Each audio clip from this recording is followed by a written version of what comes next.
So about a year ago, I made a video talking about how the ending of Netflix's Leave the World Behind ruined what was otherwise an exciting movie, for me at least. Basically, a micro subplot throughout this movie was this girl wanting to watch the last episode of Friends, the TV show Friends, but never gets to. And throughout the movie, she's like, I just want to see what happens to Ross and Rachel, and you're not thinking anything of it as the movie's going on. You're like, okay, this is their take on comedic relief, and it's not working. Or it worked the first time, and you're like, well, someone shut her up by the second time she asks. But then it gets to the end of the movie, and instead of answering the questions they presented, watch it to get what I'm talking about, it ends with this girl finding a DVD of Friends, and then we see her watch it as New York City is literally being bombed. Literally, one of the last things you hear in the movie is the Friends theme song. Now up until then, that had been the worst ending to a movie I have seen in a long time. I think the last movie to me that ended badly was the Fyre Fest documentaries, and that's only because it didn't end with Billy being executed by firing squad. Oh yeah, and Strangers 2 having that to be continued at the end was also whack. How dare you guys think we wanted a part 3? But today's movie comes to us yet again from Netflix, and just like the last one, this title reeled me in with the classic hook, blind, and stinker. They hit me with my own move! But the movie is called A House of Dynamite, and what also had me hooked was the log line. Radars from Fort Greely, Alaska detect a nuclear missile. The president and his entourage must use the limited time they have to try and shoot down the missile before it reaches Chicago. So I'm like, nice, I love movies that have real world situations go down. Like, unless they intentionally left out from an alien ship anywhere in the summary, then I was going to enjoy this movie. And for 1 hour, 41 minutes, and 27 seconds, I was. So this movie is told in 3 separate parts from 3 point of views, all about the same scenario I just explained. An unknown son of a bitch has just decided to try and take out Chicago. They want to take out our fucking bean, and we'll be damned if we let that happen.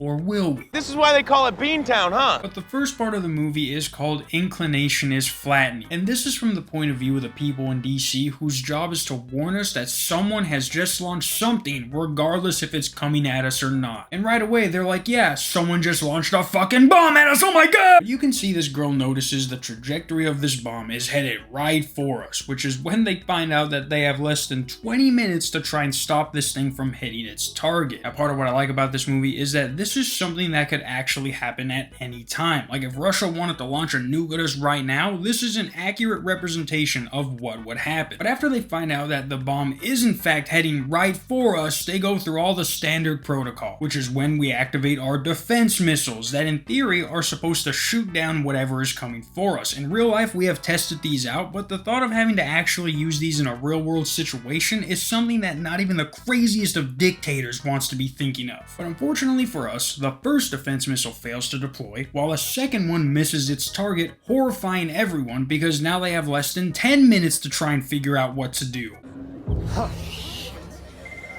So now everyone's calling their families, being all cryptic, being like, don't you love the time we spent together? What? What are you, gay, dude? I'm in Chicago right now. Dude, I'll get back to you. I can't. I'm in Chicago right now. I'm in Bean City, baby. I'm about to get a deep dish, dog. I've always wanted to try a classic deep dish before I die. And you're like, well, do it in the next 6 minutes.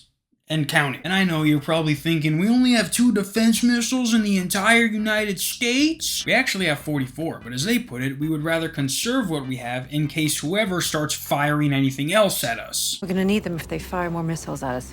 If someone fires more, aren't we all fucked anyway? But we get all the way down to 1 minute before impact, and I'm like, here we go, Hiroshima, the American dub version in full effect, only it wasn't, and we moved on to the second sequence, hitting a bullet with a bullet. Now, like I said, this movie is told from 3 different point of views, all dealing with the same thing. They don't tell you that at any point, and you're just supposed to realize that after you see everything that just happened, only now from the point of view of the people inside the White House. Still don't see the president yet, but like like I said, the same thing happens, and I'm like, okay, that's kind of weird. Why would you blue ball me at the most exciting part just to make me rewatch it all again? But I was giving them the benefit of the doubt. Like, at this point, I wasn't even halfway through the movie, so I'm like, okay, after this, and it's full-on war. But guess what? After this, we get another sequence called A House Filled with Dynamite. And this time, we get to see everything happen again from the president's perspective, who is black, by the way. I guess that's some kind of reveal. It does nothing for the storyline. He could have been Asian for all that mattered. But throughout the first two sequences, during their Zoom calls, the president is never shown, and he says like one or two words. So again, it had me thinking that the president was going to play a role in this massive twist ending, but no, it's just a way to introduce Idris Elba as the president. And again, we go through everything. The missile being detected, the second missile missing, everyone panicking. I also forgot to mention that during the second sequence, they have this conversation with Russia where they're like, they said they didn't do this, and they said that China wasn't responsible. Again, this does nothing for the storyline other than, I guess, letting us know that Russia wouldn't do something like this. But it gets to a point where the president is on his private helicopter and he's being asked whether or not we should attack every country before they start attacking us. And while there is literally minutes on the clock, he starts saying the name of the movie in the movie. Like we all built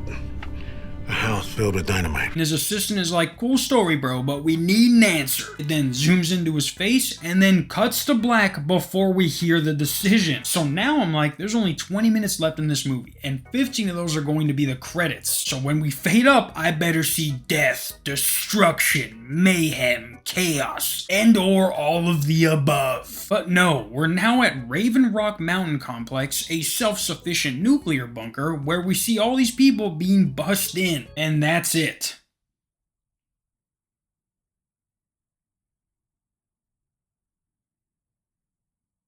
That's how this incredibly shitty movie ends. We don't see an explosion in the distance, we don't get to see what happened to the other people who were trying to stop the bomb, although this one guy did walk off a building. But like, the movie ends with one of the soldiers from earlier being like,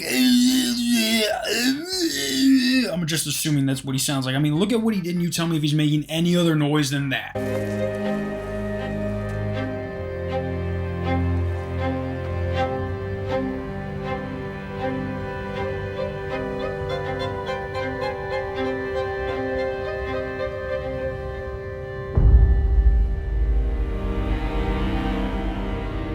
A house of never watched this fucking movie is more like it. Like, this movie had me by the balls the entire time. But how the fuck does a movie about a bomb hitting somewhere not show one explosion? That's like making a Michael Jordan documentary without ever showing a basketball. They didn't even tell us who sent the nuke. The guy who wrote this movie only wrote 20 minutes of it and was like, yeah, I'm just gonna retell this same story 3 times in a row instead of actually finishing it. Yeah, that's what I'm gonna do. And Netflix was like, this guy has insane ideas. We need this movie. Like, I guess if you're a movie guy, then you're like, this cliffhanger ending was perfect. Did they attack? Did they not? It's all left up to the imagination. Not really, because it showed that they didn't do shit. Like, the president's options were let the nuke hit and wait to see what happens next, or attack everyone else as the bomb hits so that nothing happens next. But they literally make it so that you don't even know what happened. And in some cases, that's a good way to end a movie, but this was not one of them. Like, this video gets 5 booms down.